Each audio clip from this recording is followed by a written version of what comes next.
Welcome to All Things Retreat Podcast. I'm Holly Porter, your host and CEO of Retreat R&R. With over 25 years of experience in designing transformative retreats, I'm here to share insights and inspiration to help you create extraordinary experiences. Whether you're a pro or just starting out, you'll find valuable ideas here. Enjoy the ride. Let's dive in. Hey everyone, welcome to the show today. You have to bear with me. I lost my voice for 12 days, so it's only been back for 3 now. So if I'm a little scratchy or a little sexy or sounding today, speaking a little lower, that's just where I am. So here we are today with my guest, Aleasha Bahr. She's the world's #1 authority on black sheep sales as a sales strategy and a messaging expert with 15 years of experience. Her proven method has helped sell tens of millions in offers without acting like a douchebag. Oh, I love that. Her approach ditches the mainstream sales tactics and helps business owners and their teams convert up to 80% of leads without pressure or pretending to be someone else. All right, welcome to the show. Thank you so much for having me, Holly.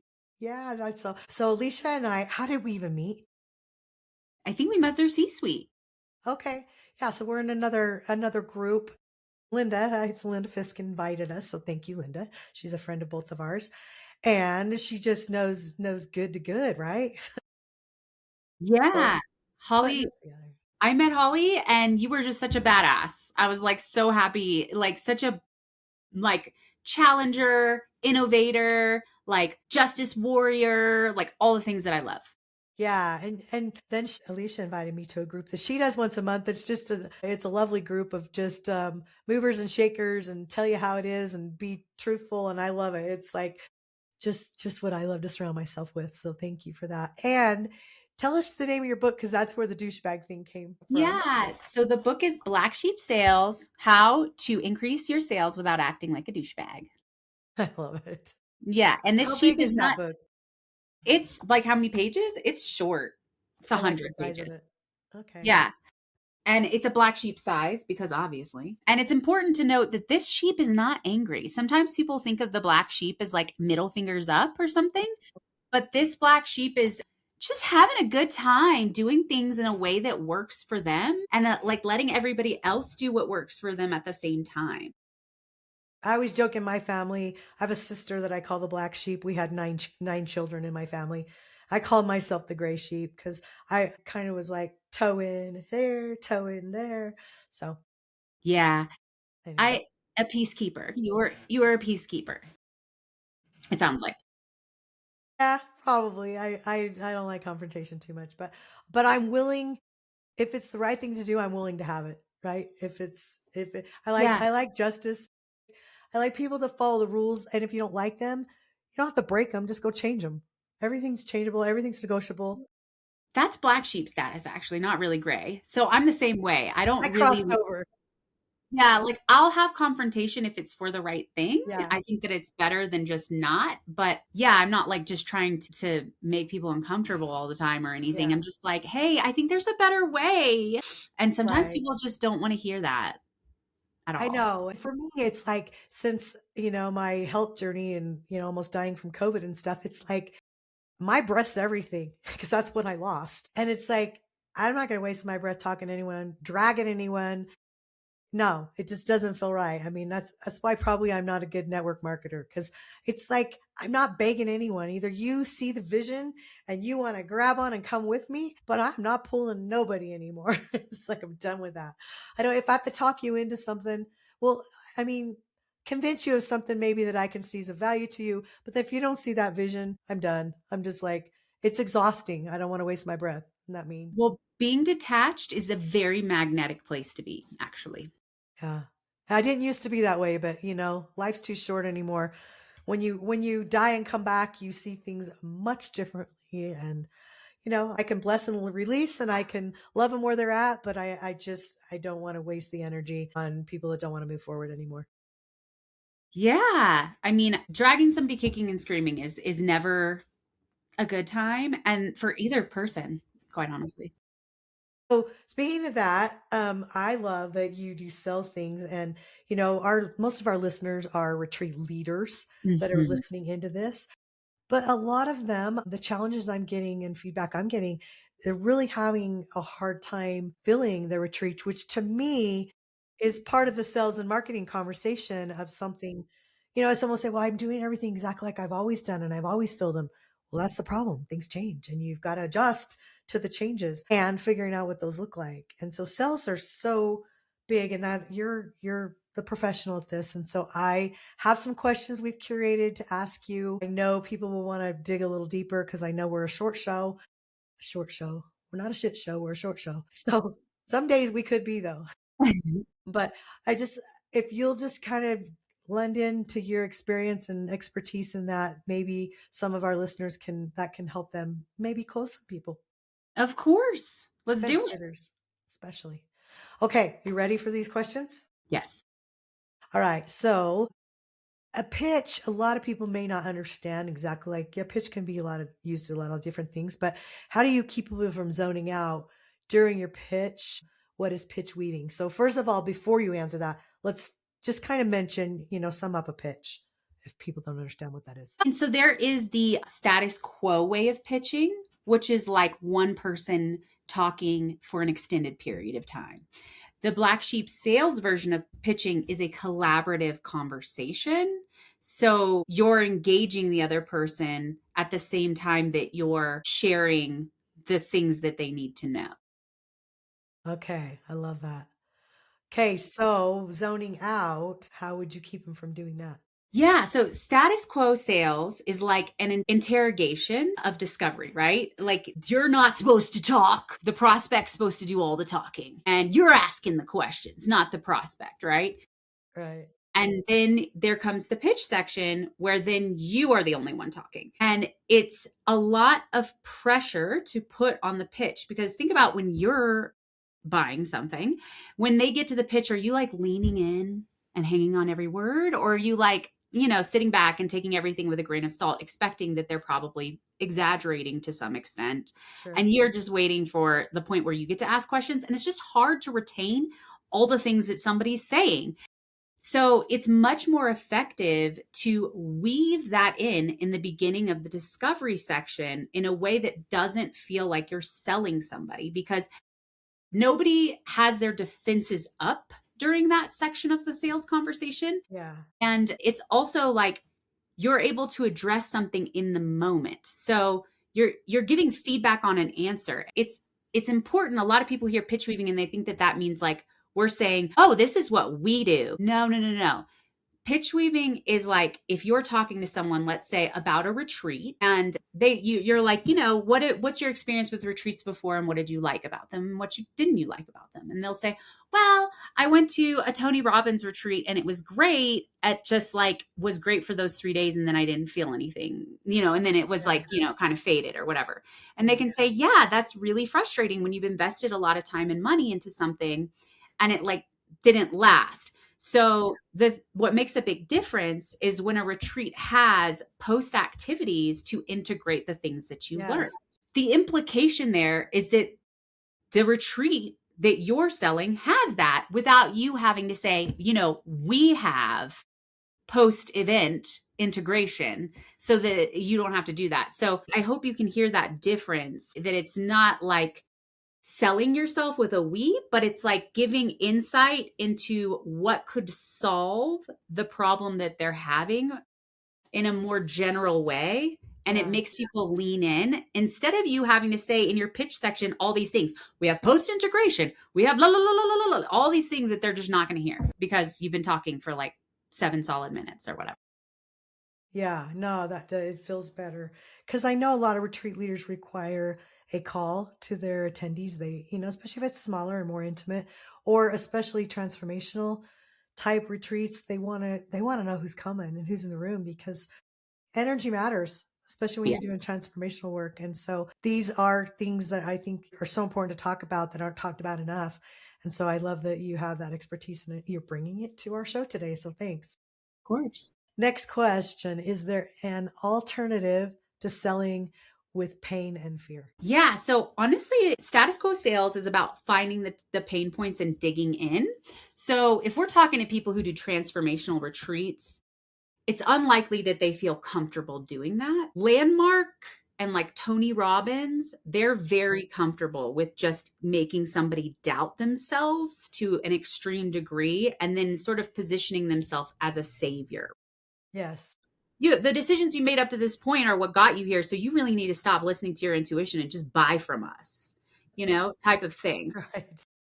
And it's super manipulative, and it can work, but the person implementing it has to be comfortable to really commit to that strategy. Yeah. And most people are not. So really, like, it's important to talk about the quote unquote pain, like what is going on that isn't getting you where you want to be.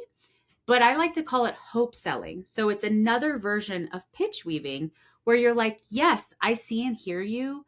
And it's really hard to be stuck in that spot. And the issue is you're just talking about it in therapy instead of learning tools that you can implement in real time to create a different future instead of just talking about the past. So you've given somebody hope at that point. It's like, hey, I know that sucks, and I'm so glad we found each other because now you can get a different result, is like the feeling. So there's this excitement for a different result instead of just talking about how terrible your life is right now. And it's not going to change unless you buy my thing. Yeah. Right. Yeah. It's because that's the slimy part. You're right. That's the status quo way of doing it. And there's no hope there. It's just, it's like shaming someone into buying with you. Yeah. Which is a big sales tactic we fall for a lot, especially when you're already feeling like that, Well, and it results in refunds, and it results in tense client relationships. And, it just doesn't, it's bringing somebody in with their tail in between their legs. Yeah. Rather than excited. Absolutely. So when someone has a meeting with somebody for Let's Talk retreats, and then they just start ghosting them. Yeah. How do you get someone to respond when that's happening? Yeah. So the ghosting thing, the things you do in your sales conversation will offset ghosting. So if there's a ghosting happening, it's because they're confused or overwhelmed or whatever. So ideally, you want to be able to ask the right questions in the sales conversation, like, what are your biggest concerns about attending a retreat? What is your timeline? What is the result you're hoping to get out of this? Those questions are going to allow you to have a more effective follow-up. So instead of just following up, checking in, circling back, touching base, are you going to buy my thing? I mean, think about it. Nobody wants to answer that email, right?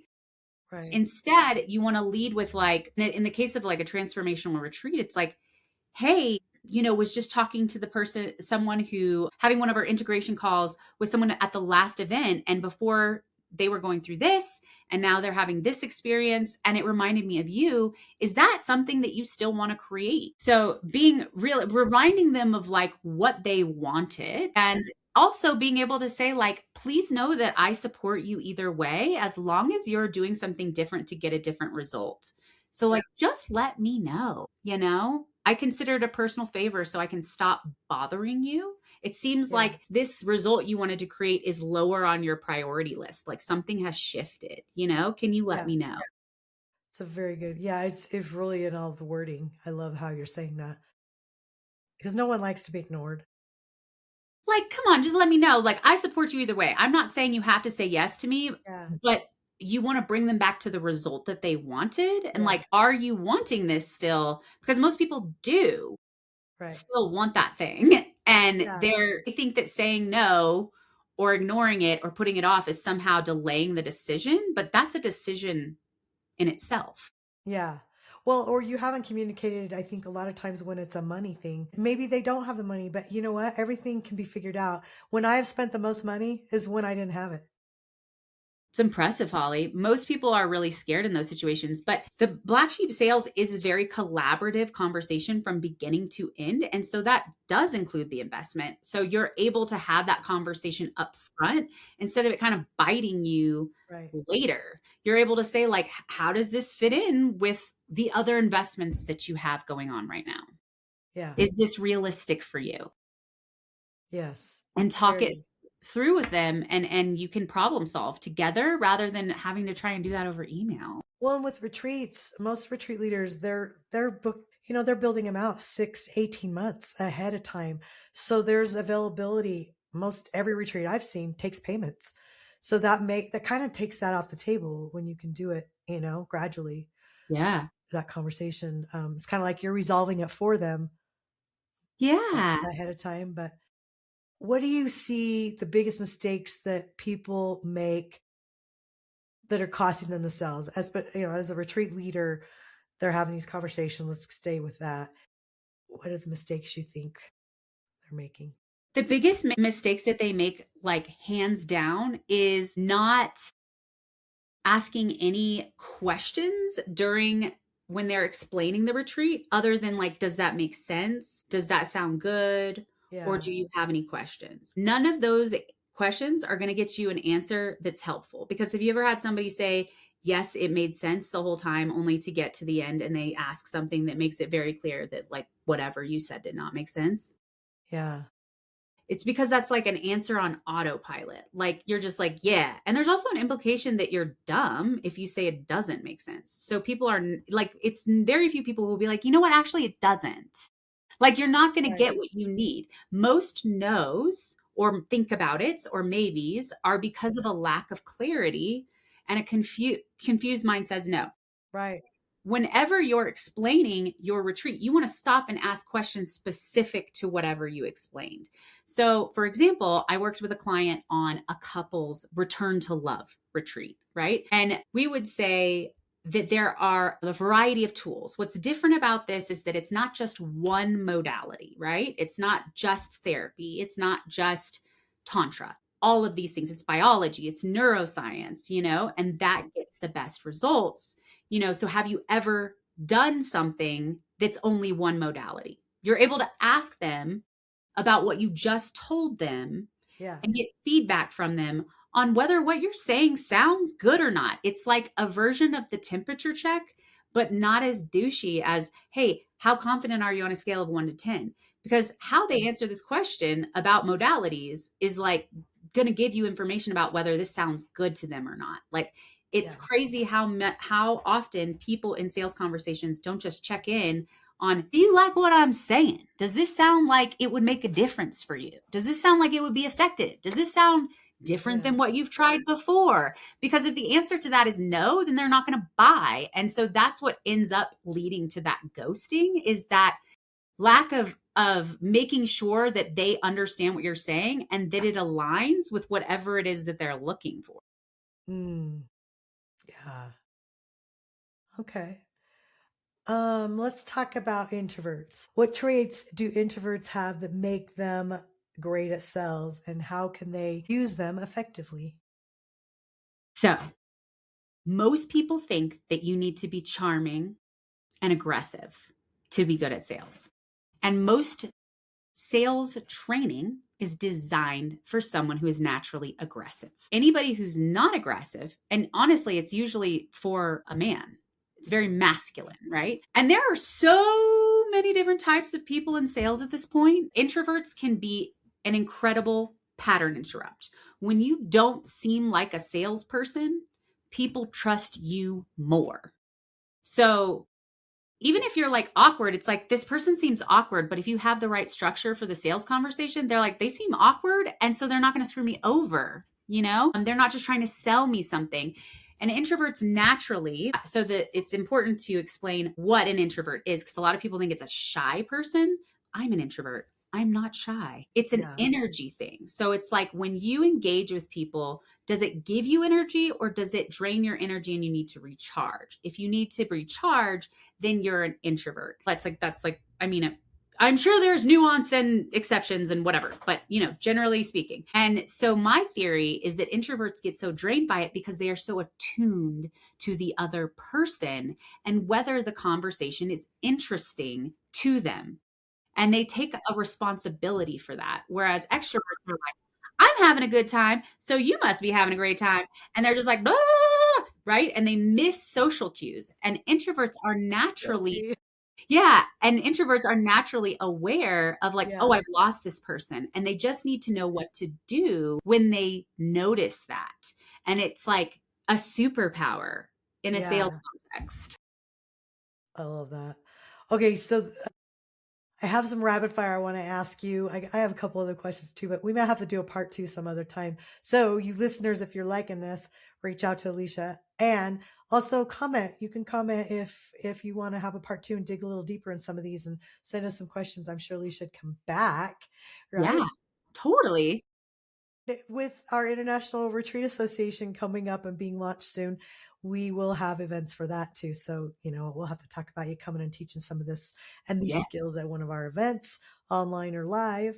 But the rapid fire, and then I'm going to have you just share how people can get a hold of you. So these are just fun endings that I want you, just the first thing that comes to mind, just blurt it out. Okay, ready? Okay. Coffee, tea, or chaos first thing in the morning? So I've got little kids. What's your guilty pleasure TV show or movie? Movie. Early bird or night owl? Neither. What's the weirdest thing that ever helped you close a sale? Man, I don't know. I usually am just like, when I worked for corporate, I'd be like, hey, I want your business. Are you open to bribes? Just let me know. So humor. I'm not above bribes. I'm just saying, like, if there's something you would like. I'm still stuck on early bird or night owl. I always tell my husband I'm a 10 to 2 girl. That's 10 a.m. to 2 p.m. Sorry you miss it. Yeah. Yeah. Like, I love sleep. I'm neither. I love sleep. Me too. Yeah. Okay. If you weren't in sales, what would you be doing instead? I would really love to record music. All right. Beach, mountains, cityscape for your dream vacation. Dream vacation. It's definitely more mountains. Yeah. I live in Denver. I mean, the beach just has a lot of sand. I'm like, so is sand in all of your stuff? Like, I don't like that. Yeah, I know. That's sandy. Yeah. Texting or calling? Texting. I love to communicate that to people as to how, especially in real estate, how do you want me to communicate to you? I think that is so important in how they respond, because the millennial ages, they like the texting, and older people like a phone call. And I've noticed a lot of people lately like email. I'm like, that's my last choice, but whatever. Totally. Last choice. Totally. Delete. Anyway. Okay. So sorry, we're out of time. Got to run. I know you're all like leaning in, wanting more. So Aleasha, we'll put your information in the show notes. Specifically, any particular way is best for you besides having people text you? So LinkedIn, I have my book on blacksheepsalesbook.com. And if you go there to get it, then you'll have a free strategy session. And then also I have a podcast called Sales is Not a Dirty Word. Love it. I love it. Okay. So you heard it from her, and we'll have it posted as well, so you can go connect to her, and then please give us a comment. You can even send me an email and let me know if you want to dig in a little bit more on how you can get some more closings for your retreats and fill them up faster. Okay. Till next time, thanks for joining us. Thank you, Aleasha, for being our wonderful guest today, and we'll see you all next time. Thank you so much, Holly. Thanks for joining us on this episode of All Things Retreat. We hope you're leaving with new ideas, fresh inspiration, and the motivation to take your retreats to the next level. Don't forget to subscribe and leave us a review. It helps us grow and reach more retreat leaders like you. And if you have any questions, topics you'd like us to cover, or just want to say hello, send us an email at info@weretreatrnr.com. Follow us on social media to stay connected and catch all the latest updates. Until next time, remember, great retreats start with great intentions. Let's make them extraordinary, one step at a time. Thinking about hosting a retreat? Before you dive in, let's make sure you're really ready. Grab your free Are You Retreat Ready checklist and find out if you've got everything in place, from your purpose and pricing to your audience and agenda. Don't guess. Get clear. This quick checklist will show you exactly where you stand and what you need to make your retreat a success. Click the link below in the show notes to grab your gift and take the first step toward hosting with confidence.